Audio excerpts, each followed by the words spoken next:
That's right. The time has come for us to ditch our original toilet here in the RV that's served us well throughout the last decade and replace it with a composting toilet. Our reasons for going this route are really no different from anybody else's. We essentially want to be able to extend the amount of time that we can spend out boondocking before we have to head to a dump station.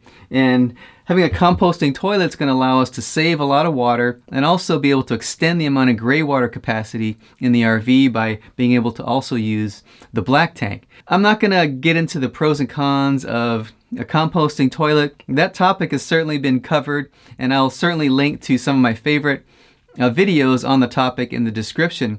But what I want to focus on more in this video is the installation of this composting toilet. It may seem that it's just really straightforward. It just sits on the floor and you just kind of mount it there. But there are a couple of issues that you're going to have to deal with, and it doesn't matter whether you have the Airhead model like we have or the Nature's Head.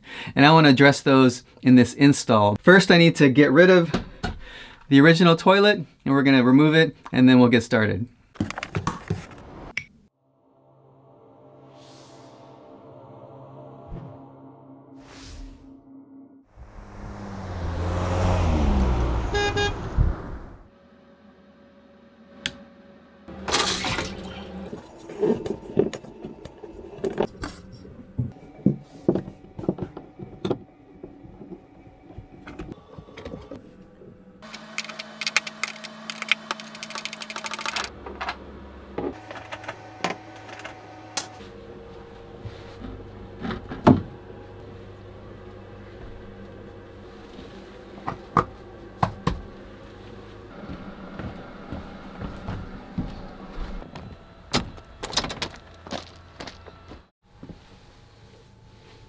All right, with the toilet gone, we have our first issue that we have to deal with, and that's the fact that we still don't have a completely flat surface to mount the composting toilet to. This toilet flange that's still in the floor here sticks up about 3/8 of an inch. And we want to leave it in here because we're still going to need access to the black tank for cleaning and other reasons. So I figured just cutting a piece of 1/2-inch plywood to the shape of the composting toilet to use as a base should work out just right and give us enough height around that flange.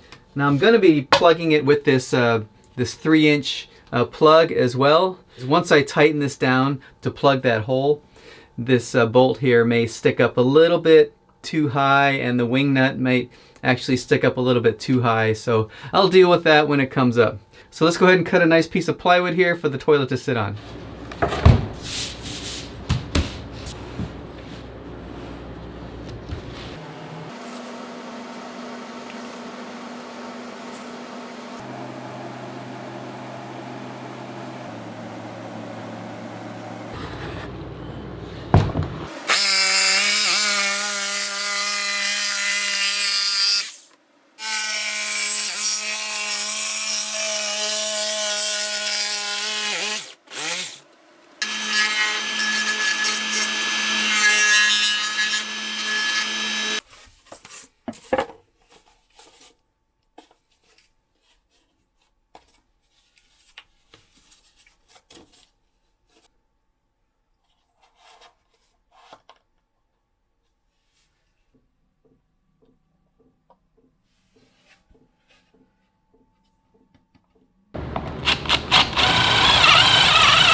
Well, so far so good. I like that we were able to keep the height on that base limited to 1/2 inch, because it still keeps the toilet fairly close to the ground, and it's pretty comfortable to sit on.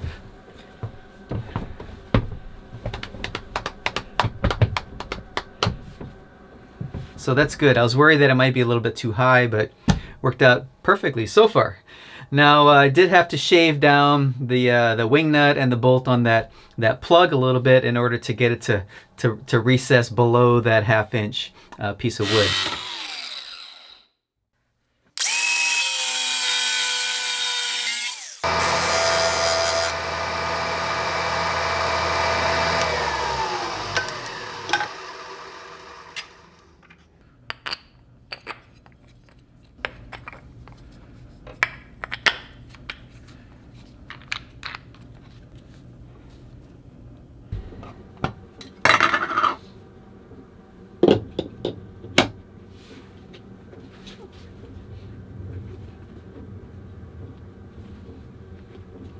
Whether you have a nature's head or this being the air head, is that they have some sort of venting system that flows air through the toilet and pulls it outside of the RV. So the challenge really is, where do you run that hose? Now we have a particular challenge here in our RV because we're not on an outside wall, and there really is no way to run the hose into the floor, because right below us is the gray tank and the black tank. The only option I have actually is to go into this wall, which is just an interior wall. But I'm lucky because on the other side of this wall, right about here, is the vent tube for the black tank. So my plan is to actually install this right here on the wall and run the hose up and connect to the vent pipe. Now I picked up some other pieces here, and I'm going to cut out a section of that existing vent pipe and then attach this to it. So that'll allow me to connect the hose here and be able to tie in to the vent pipe that then will just help vent anything from the toilet here above the RV and out that vent. Now there's also a fan as part of this system. This one's going to mount to a wall or something and go outside. Now the nature's head is a little bit different in that the fan piece actually mounts to the toilet, and then the hose just goes outside. So if you're going through a bulkhead, you need another piece just like this to go on the other side. You got these gaskets that go in between, but then this essentially mounts to the other side of the wall here like that, and then you got another hose going out. The other thing that I'm going to have to do is find power in order to run this fan. So there's no electricity here in this wall, so I'm going to have to run some 12 volt wire to the nearest 12 volt source. I think I can tie that in from below. There's a light in the sewer bay that I can probably tap into. So that's the plan.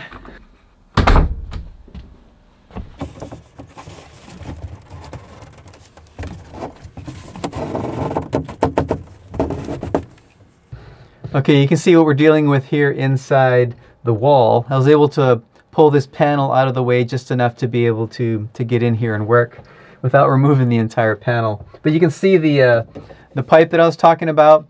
It's just goes from here all the way from the black tank all the way below the floor there, all the way up into the roof and outside that vent.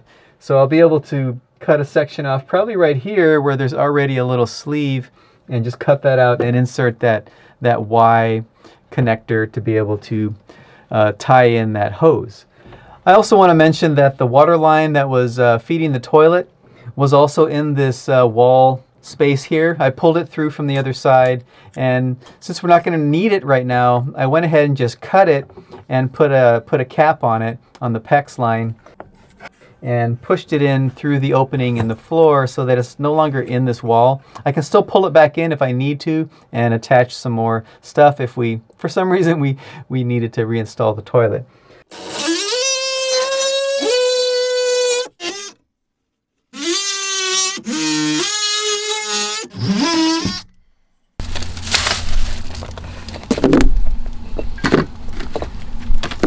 Well, I ran into a little bit of a snag here.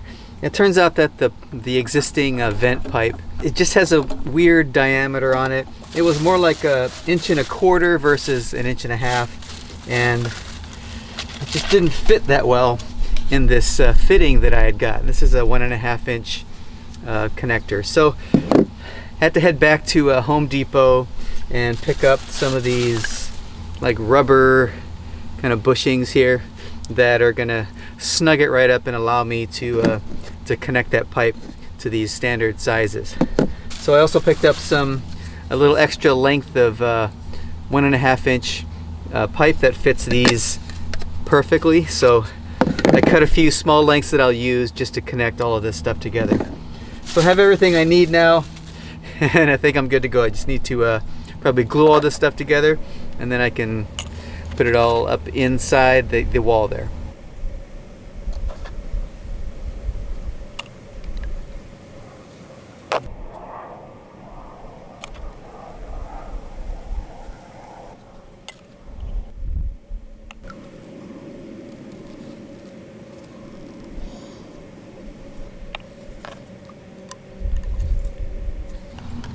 This is gonna go on here like this.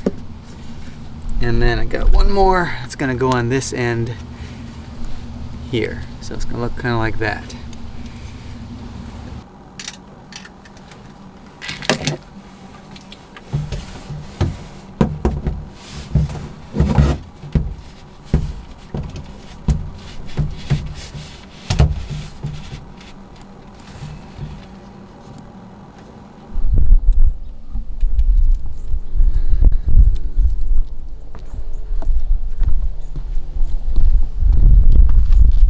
I had already loosened up the adhesive here on the bottom of this vent so that I could push the pipe through the hole. So now I have all this excess pipe. I'm just going to trim it down flush with the bottom of the vent here, and then I'll put some more adhesive on this and secure it down there.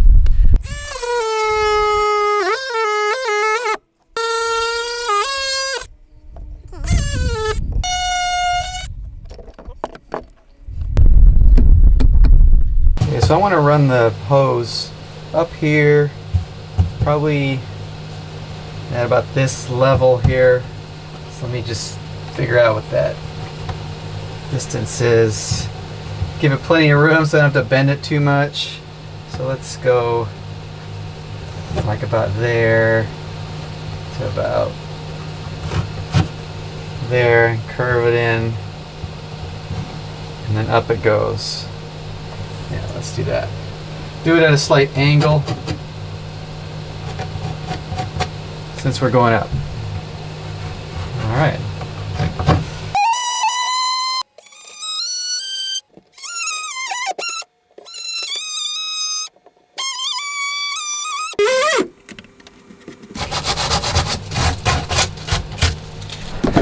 So while I was at Home Depot, I found this fitting here that I thought would be perfect for connecting the hose to that Y fitting. And the reason I thought it was going to be perfect is because it's got these little ridges inside. You see that? It's got a couple little ridges inside. So it's going to be just right to be able to grab a hold of that, grab a hold of that hose. And then with a little bit of sealant in there and cranking this sucker down, I think it's going to give me a nice snug fit.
go.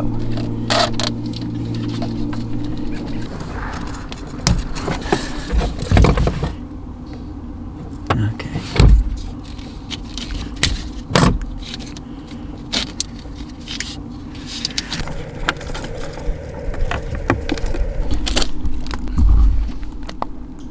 All right, I've got a little company out here that I'd share with you. Just trying to get some work done.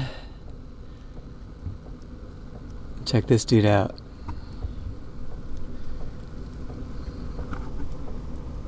Just chilling, keeping an eye on that doe right over there. You see her? Yeah, right there. Must be mating season.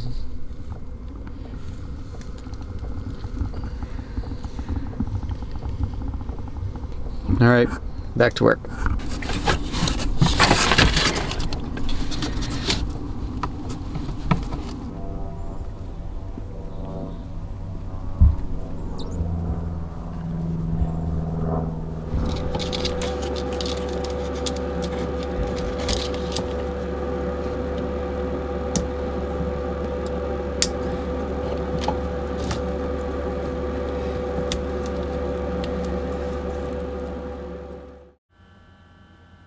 Yeah, I can hear it.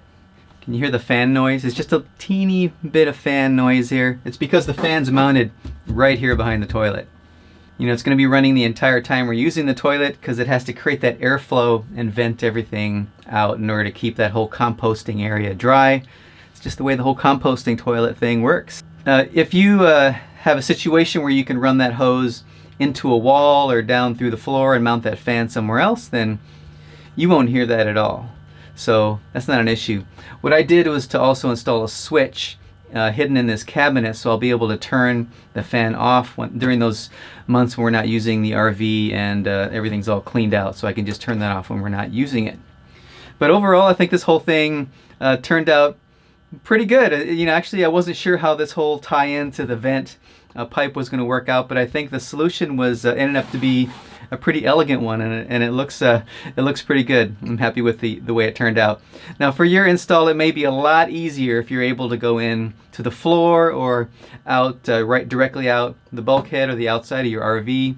And in my situation, my options were pretty limited, so it was a little bit more of a complicated setup. Well, I've just about got this project completely wrapped up, with the exception of just putting this wall back together here on the other side.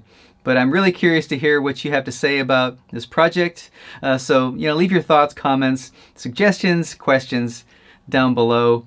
And if you did like this video, learned something, got something out of it, please give it a thumbs up. And if this is your first time and you want to see more videos like this, I look forward to seeing you as a new subscriber. So hit that subscribe button as well. And we'll definitely keep you posted as we go through this transition stage with this composting toilet, and we'll see how it goes. But we're looking forward to it, and I'll see you guys in the next one, so take care.